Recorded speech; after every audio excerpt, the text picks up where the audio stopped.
All right. Well, welcome back to season 3, episode 10 of The Unbroken Ground. And this episode is going to be about fruit. Last week was about the fruit of the Spirit, but I really want to address the idea of planting seeds. So this episode is going to be all about seeds. And that's probably what we'll call it. It's either seeds or slow it down. Haven't really decided yet, but just really talking through the idea of what it takes to develop Christian character and Christian and the ability to be like Jesus, which should be the ultimate goal. If we're going to believe in Jesus, we should follow Jesus and want to be like Jesus, and that takes time and practice and all of the things. And so, just want to talk about that.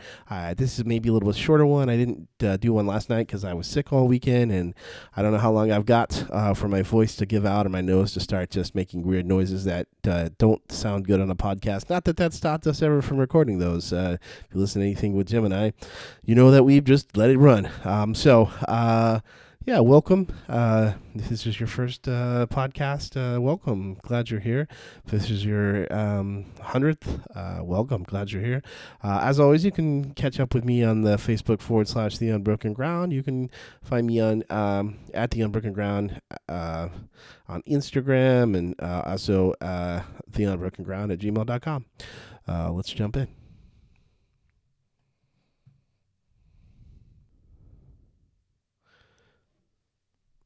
So still don't have any music. If you guys were hoping for that, I do. I did just purchase myself an acoustic amplifier because, it was a birthday gift for myself, a late birthday gift. Used to combine some funds that I had received, and but also it's because my somehow for some reason my guitar won't connect to the sound system at in the building where I sometimes lead worship for my job, and it is I don't have enough freedom and time to like do the proper problem solving it takes when something doesn't work. I just need it to show up. I just need to show up, be able to play my little song, play my little guitar, and be done. And so I do have that. And so there is very, very soon the likelihood, a chance that I might re-add just some of my own guitar strumming back into this podcast. So I know you are waiting with bated breath for that, as I'm sure it's the one thing that will just take this podcast to the next level, for sure. But nonetheless, no music today. Just a weird, awkward, long, rambling transition. But as I said, I think the thing that as I was thinking through last week about just how much Paul talks about what it means to follow Jesus and live for Christ, and how what that looks like is it means living by the Spirit, and the things that living by the Spirit produces. And I think for me, growing up, as a child, I really thought that it would be easy to eventually just to figure out how to follow Jesus. Like I thought that when I got to an older age, that I wouldn't have all the questions. I mean, some of the things are like, what am I going to be? Who am I going to marry? All those things as a kid, as a teenager, that's like, whoa. And so there's things you wonder on those things, and so you're like, oh, what does it mean to follow Jesus? And so like I thought that I really did think that there'd be a time when it would become easier, and the fact is it doesn't. It does in some ways. I will say that, but it doesn't. It still requires an immense amount of faith to trust when the world doesn't exactly look like you want it to look, or when it doesn't look as you were expecting. It takes a tremendous amount of hope and belief to be able to see possibilities. And I love this idea.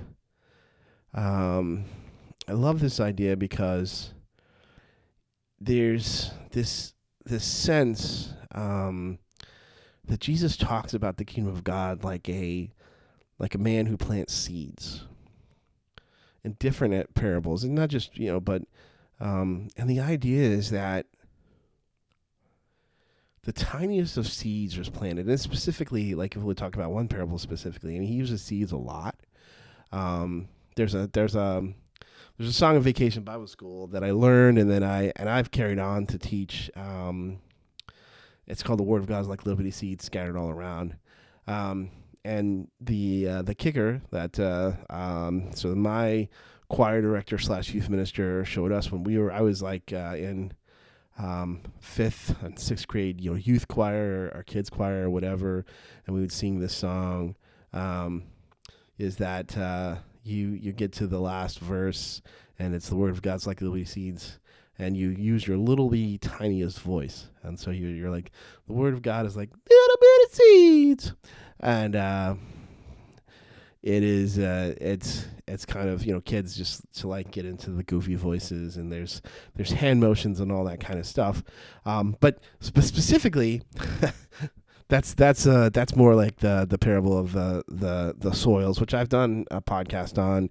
I did a series of podcasts on. So if you are interested in that, I'm pretty sure I liked what I said about that. That was a long time ago. It's getting to now where I think I may even start mistaking the things that I've talked about in the past, or I'll just continue to repeat myself.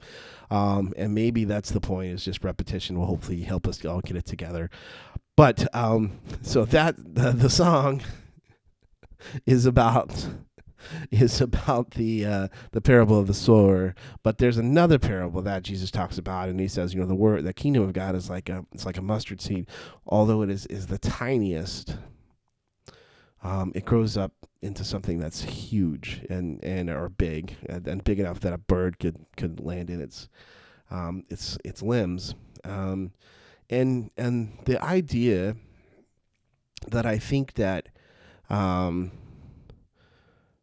Our culture, myself included, that often we struggle with is that planting seeds is just as much a waiting activity, because when you plant seeds, you can't actually see whether you don't know what they will grow into. Now, if you label your seeds, if you plant seeds, so that, and this is biblical too, like the things that you plant, the seeds that you plant are the seeds that you'll reap. Like Paul says that, right? You can't fool God. What you reap, you will sow. And so if you reap the fruit of the Spirit into your life, into your rhythms, where you have more joy, you have more peace, you have more love, and you continue to plant those seeds wherever you go, then you know what you will then reap. You know what you will harvest. But when you harvest sin and death and anger and destruction, and not righteous anger, but just that whole divisions and dissensions that I talked about, like as you plant those, as you sow those, what you reap is the same thing back. Like it's insane. The Bible would tell us it's insane to think that you can reap acts of evil and expect good to come. Now, it doesn't mean that we want one for one justice. We want automatic. It doesn't work that there's more nuance than that. Like the world is much more fluid than that, and that's just the way it is. But what the principle remains: the seeds you plant will be the seeds that you harvest, and a lot of times we can see the seeds we're planting, but we don't know. We can't see the growth. If you ever planted anything, it's been a while. My family grew up. I My grandparents on my dad's side had a huge garden. We used to go down and help them plant crops. And then when we moved to the place that I basically grew up from the after my first grade year to till I graduated. I talked a little bit about that and the limiting that town. My parents had land enough to have a garden, and so I practiced helping plant, and sometimes we would get seeds, and sometimes we get like full plants and all that kind of stuff. But when you plant the seed for a while, and maybe for a long while, you would just stare and pour water on dirt. Sorry, I had to get a drink of water because my throat is dry because I have been sick. But you know there's a seed there. You planted it, and the expectation is that if you give it enough food, and you get enough water, then that it will grow. And I think this is the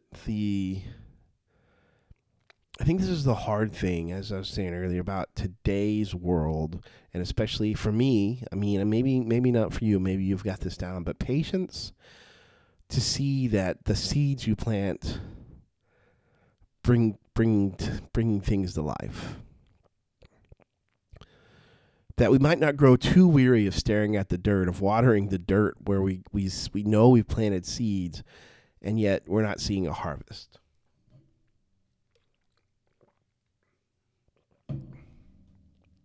Because,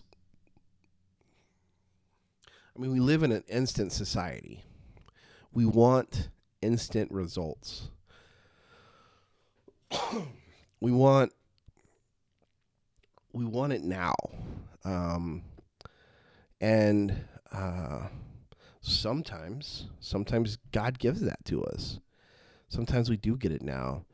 But I think for a larger, and what's interesting, I think, is that for a larger collection of people, is that the longer you get to know Jesus, like the more deeper you dive into Jesus, I think the longer he allows for that patience that to grow, and for that seed to be planted, and in between the time that you see and reap the harvest. Because the longer you follow Jesus, the more faith that you have, and the more expectations and resiliency that you develop. And so God uses those to give you longer and harder assignments, weights, because that's what continues to stretch and grow us. And I think so much of the time we want to see insta grow. Like, I planted the seeds yesterday, I want the plants today.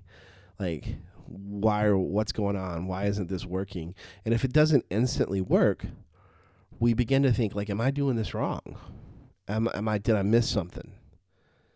And I think that whole idea of patiently waiting, being faithful to the things that we know we need to do. Because if you're a farmer, right, you plant your crops, you fertilize, you feed, you water.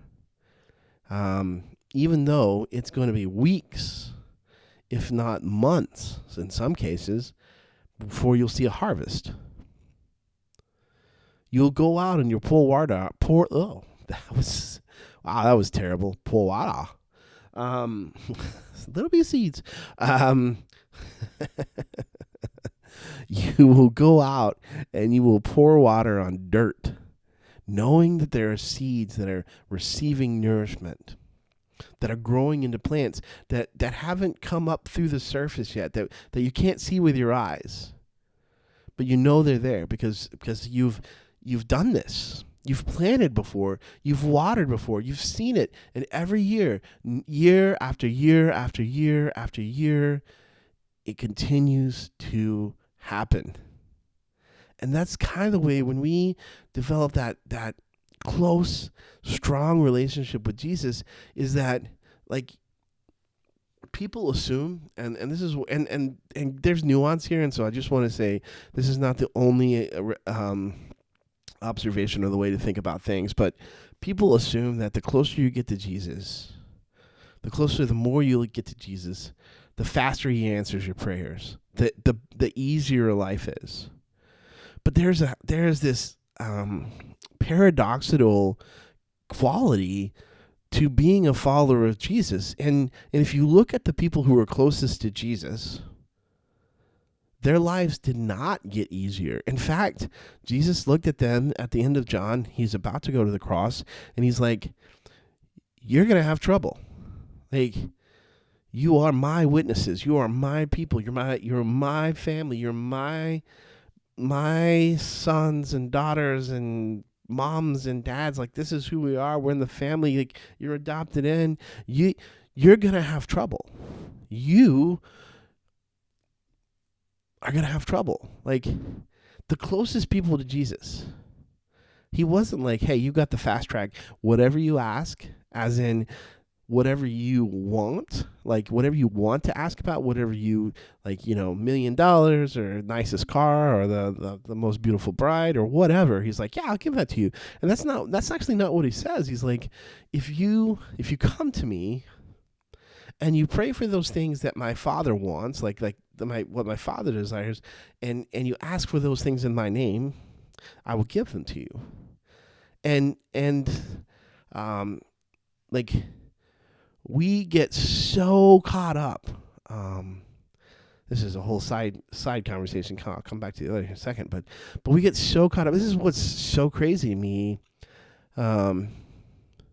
because it feels like that if you are closer to Jesus, then you could ask for whatever you want, and he would give that. That's what the word says. But then you begin to realize that the things that we tend to care about, things that we tend to stress over, are not the things that he stresses over. They're not the things that he's focused on. And so when you come to find Jesus's heart, like you really find it, it's hard to be like, Jesus, I just wish I had more money.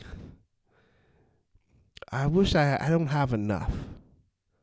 And it's so easy for me to be like, I wish I had a nicer car, a nicer house, or a better job, or more spending money, or more freedom, or more blah blah blah blah blah, and miss like the very heart of God, because the truth is that without finding who God is and who I am in God and the things I truly need, I could get all of those things. I could add more money and more stuff and more bigger houses and a better job and more money and more stress and all those things, and never get closer to who Jesus is. And so Jesus like really pushes us to be day by day livers and to be cultivators of seeds. We live in such an instant society, and the things that we believe will make us better, will make us happier, will make us stronger, will make us more successful, are not the things that Jesus believes will make us stronger and more successful and better, and all of the words that you could want to use on that. Because Jesus makes it clear. It's by your fruit that you'll be known. And then Paul comes along and says, oh, you want to know what the fruit is? And I talked about this last week, so I'm not going to go deep into this, but you want to know what the fruit is here? The fruit is what has the fruit of the Spirit. And if you have those things coming out of you, then you're doing pretty well. And I think, I just know that we plant so many other seeds because we're not convinced that Jesus has it all figured out. Nobody has convinced us. We can't agree to it. We are certain as we look around and we look at the people with a lot of money or who live with loose morals and just kind of do whatever they want to do, and how they seem to have things easier, and they can buy the bigger house, or they can go on the bigger vacation, or they have a boat, or whatever that thing might be. And we look at that and we go, why don't I have that? I need those things. Why can't I have those things? And the answer is, you can. You can go chase those things, and a lot of you will even be good at that. You can go chase more money. You can chase, if your relationships, if that's how you receive satisfaction in life. You can chase accomplishments, achievements, degrees. Some people would say that someone who has 2 master's degrees probably should tread carefully around that subject.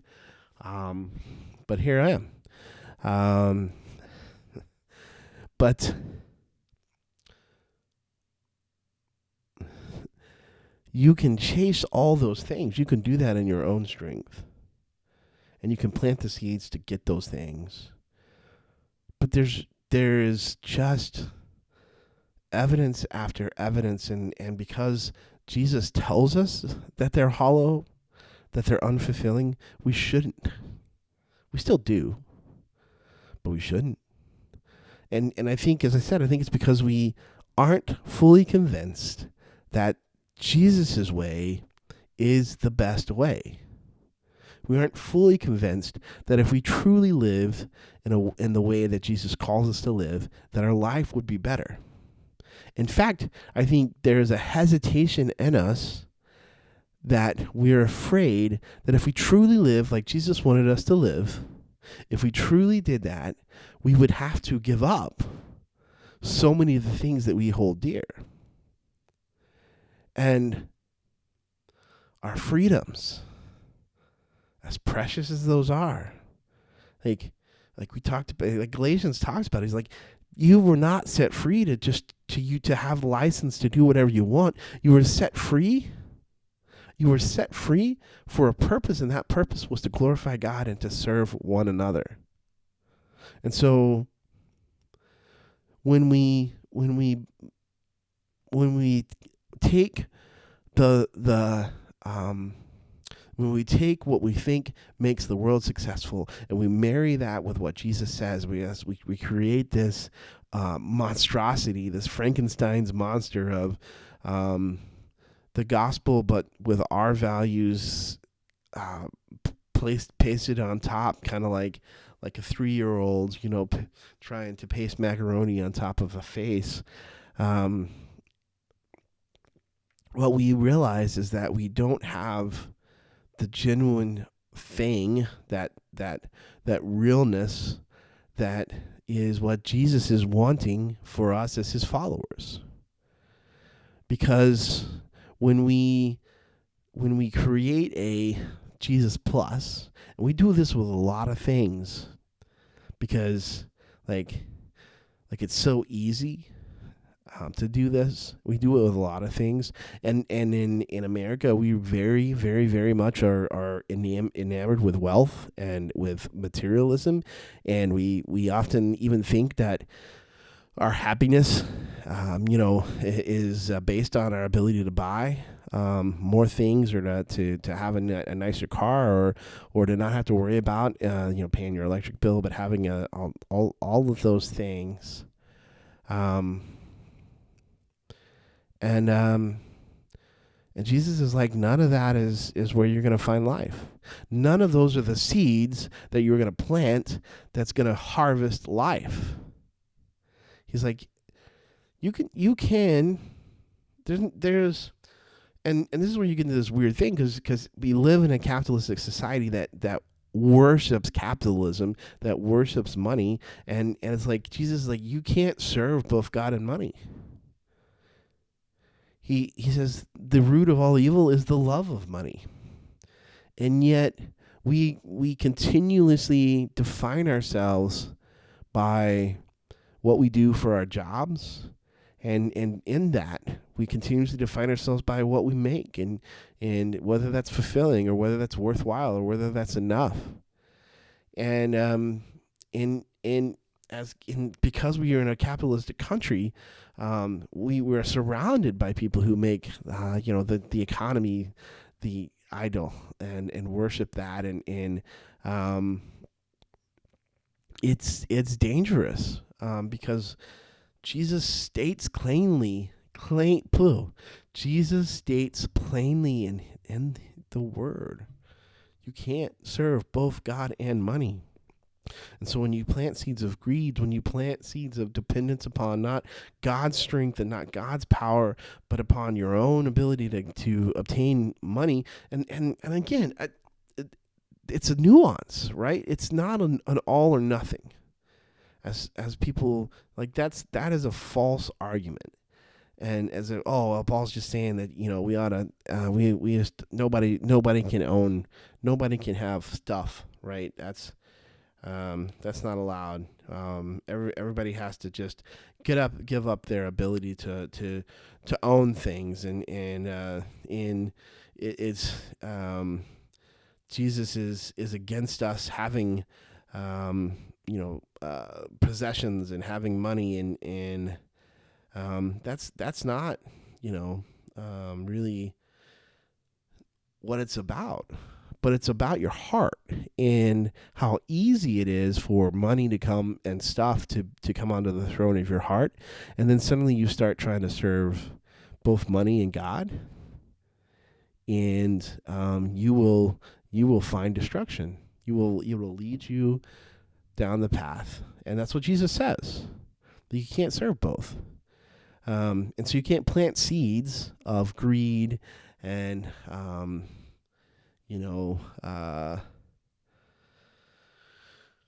lust for things, and discontentment because you don't have the newest, latest, whatever iPhone or gadget. And when you plant those seeds, you harvest destruction. You harvest death.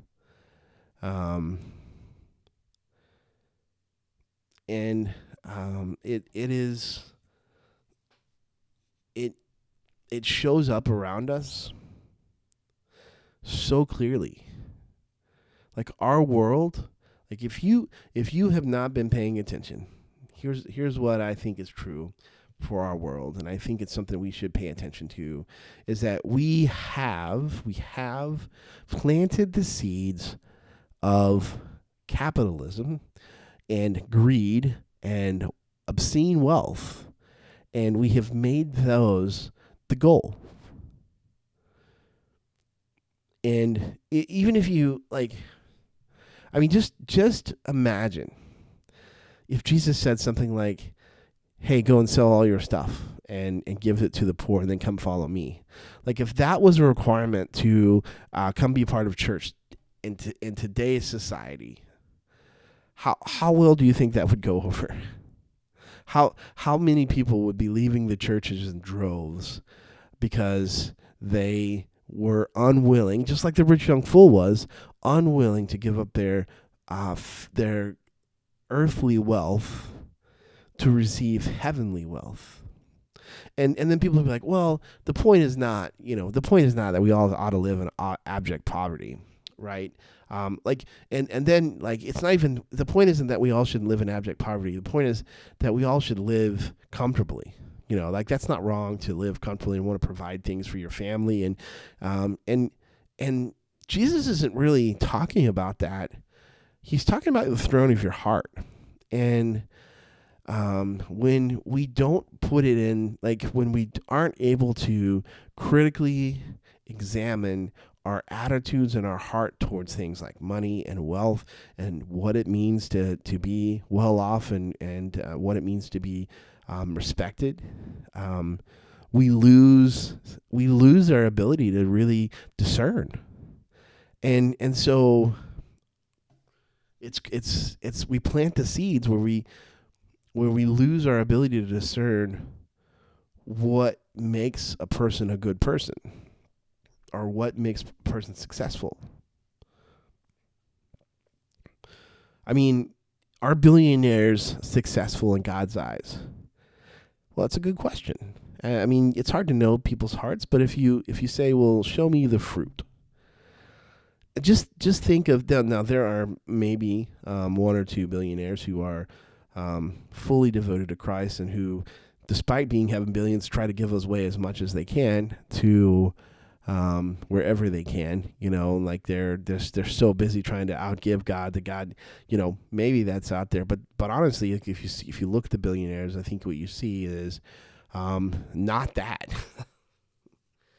I think you see people who are so bored with the fact that they've achieved this status of wealth that making money no longer fulfills them. They're empty, and now they are seeking new ways to fill their emptiness.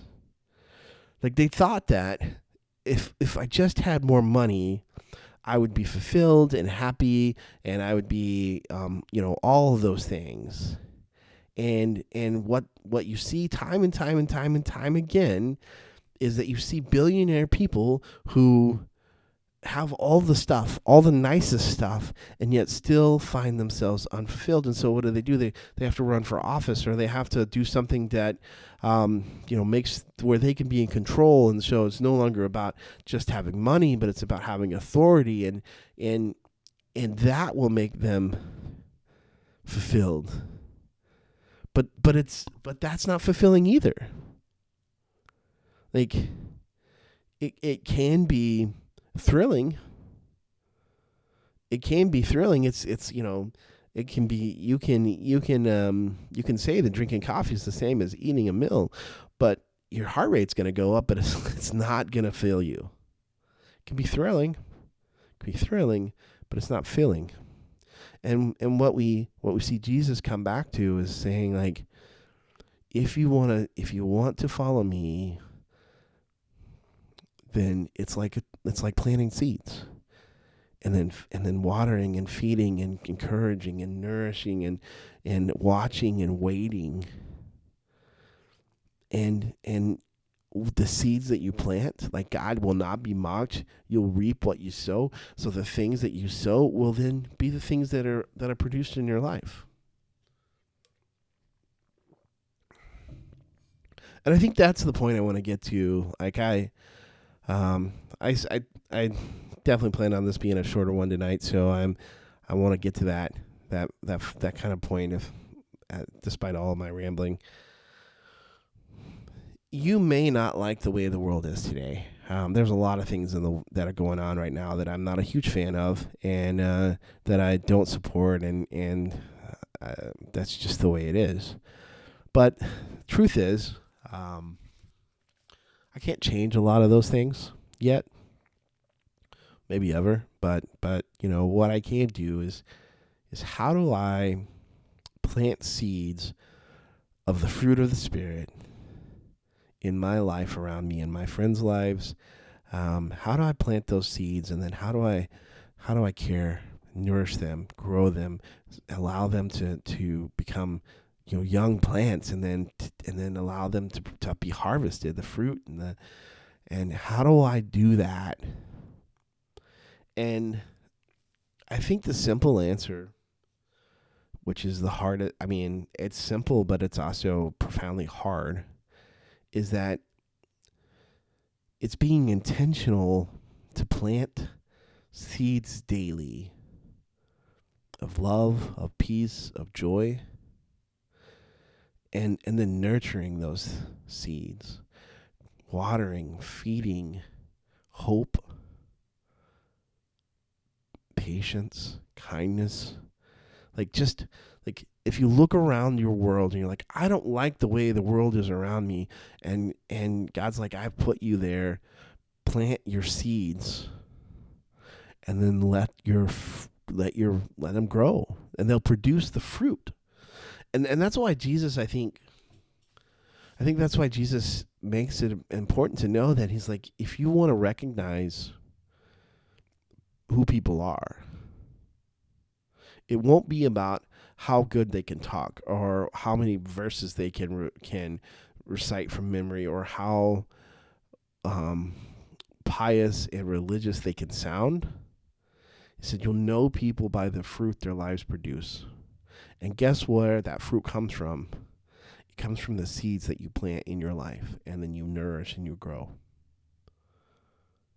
It's not an instant, I think so many times we want it to be some instant switch. You just flip it on. I want to be more, I want to be known for being loving. Plant seeds, little by little, seed by seed, nourish, grow, water. How do you do that? Look for ways each day, little ways, not just big ways, not just over the top ways, but little ways. How do I love my neighbor like I love myself today? How do I bring joy? How do I plant seeds of joy, and so that I find more joy tomorrow than I did today? How do I plant patience and self-control? How do I plant kindness? And when you start to plant your seeds around you, you start to garden. When you start to create these places where you're like, I'm planting, I'm watering, I'm growing, and what you'll see is you'll start eventually, if you give it time, if you wait, if you take the proper time to nourish and grow, you will see the fruit of that spirit produced. And it's much more I think this analogy of like growing fruit is much more a action of saying, how do I plant my seeds? How do I nourish them? How do I water them? How do I watch them grow? How do I and there's so much that I think you could do, but I think it's simple in the sense of that you look for ways to do little acts, not big ones, not over the top ones, not something that's going to be truly costly, because a lot of times we'll just turn away at the cost. Just like when Jesus, says to the young man, sell all your possessions and give everything you own to the poor. Like, he goes away because it's too much. And oftentimes we suffer in the same way because we want to plant seeds and grow seeds, and we want to see these things develop in our lives, but when we try to shoot for the things that really shoot out into flashing lights and bulletin boards and are so big and really it's like just do the little things. Just do the little things, and then nourish them, grow them, and watch how your fruit around you starts to grow, and watch how you start to harvest that. And the thing about it is, like this is a spiritual concept. I think there's also psychology and counseling would tell you this too. It's like, if you want to be like, it's this crazy phenomenon, which is not really crazy once you think about it, but if you want to have people who are good friends, a key step in that is being a good friend to someone. If you want people around you who are kinder to you, a good step in that is being kind to the people who are around you. If you want somebody who's going to be an encouragement in your life, one of the first steps in that is being a person who encourages. And like, there's this whole spiritual law out there. It's like, you you will, when you, as you're planting, as you're doing these things, what are you doing? You're planting seeds, and you're planting seeds in your life, and you're planting seeds and in other people's lives, and the places that you work. And as you plant these seeds, as you nourish them, as you grow them, you'll start to reap the fruit and all that. And so if you want more love, if you want people to be more loving, then plant the seeds, do the acts, be more loving in small ways, in consistent ways, in ways that you can nourish and feed and keep reproducing, and watch as that grows and give it time. It takes sunlight and time and water and food, but eventually it grows and creates fruit. If you want to be more patient, practice giving patience. Practice being patient with people. If you want people to be patient with you, practice being patient with people. If you want people to be joyful around you, find little things to be joyful about. Have you ever tried to be joyful around somebody who just is not joyful? It's hard. People just still joy because they're not joyful. And when we plant seeds of like discontent, we will harvest that. We'll harvest that.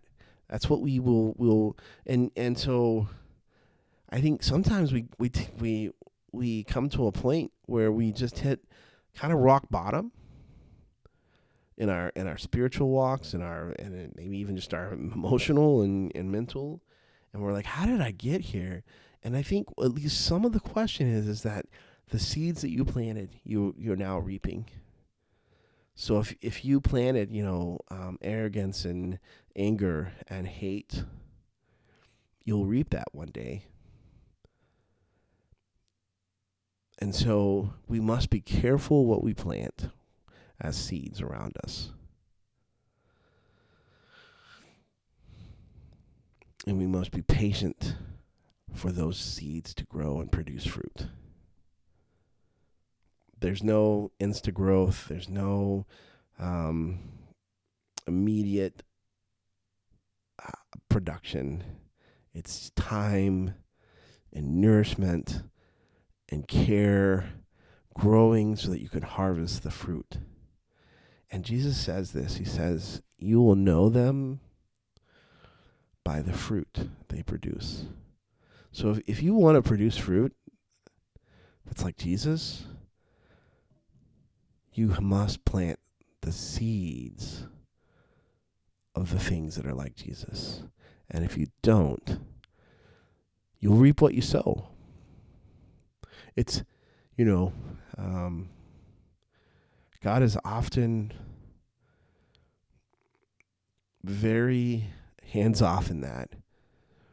And if you sow death, if you sow sin, if you sow anger, if you sow hatred, we often see the results of doing that. And the world is already a rough place. And so if you're not careful and you seed yourself with hatred and anger and those things, surround yourself with those things, don't be surprised if one day you wake up and you're full of anger and hatred, and the people around you are full of anger and hatred, and you're like, I don't want to be this way, and you have to come back, repent, come back, and begin to plant the seeds that you want to see. And it may take years to develop that. But that's what our call is.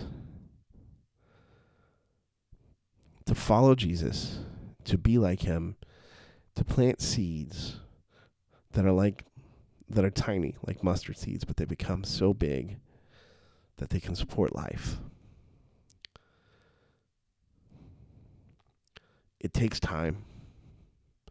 We want the fruit of the Spirit to just instantly pour out of us.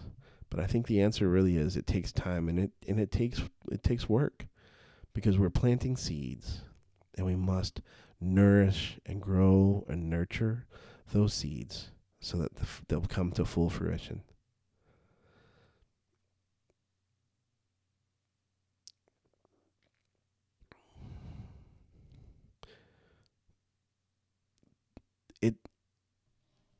It's not necessarily about hard work. It's not necessarily about hard work. It's not about trying harder. I think and I think that's another struggle that we have, because we feel like if I could just work harder, if I could just be better, if I could do more. Instead, it's about focusing our energy on the things that truly matter and planting those seeds that we really want and practicing those things that we really want to be. That's why Paul says that we should walk by the Spirit, because when we walk by the Spirit, it produces what? The fruit of the Spirit. And so that's my challenge. What seeds are you planting? And what do you want to harvest? May they be seeds of love and faith and hope and encouragement and joy and patience and self-control. And may your life be filled with the fruit of the Spirit because of the continuous action of planting the seeds that grow into that fruit. Because as Galatians tells us, you will indeed reap what you will sow, because God will not be mocked. That's the challenge this week, guys. Thanks for listening. Hope that you enjoyed that one, and we'll catch you again next week. If I'm not sick, it'll be Sunday night. If I am sick, it might be Monday night. Who knows? Blessings.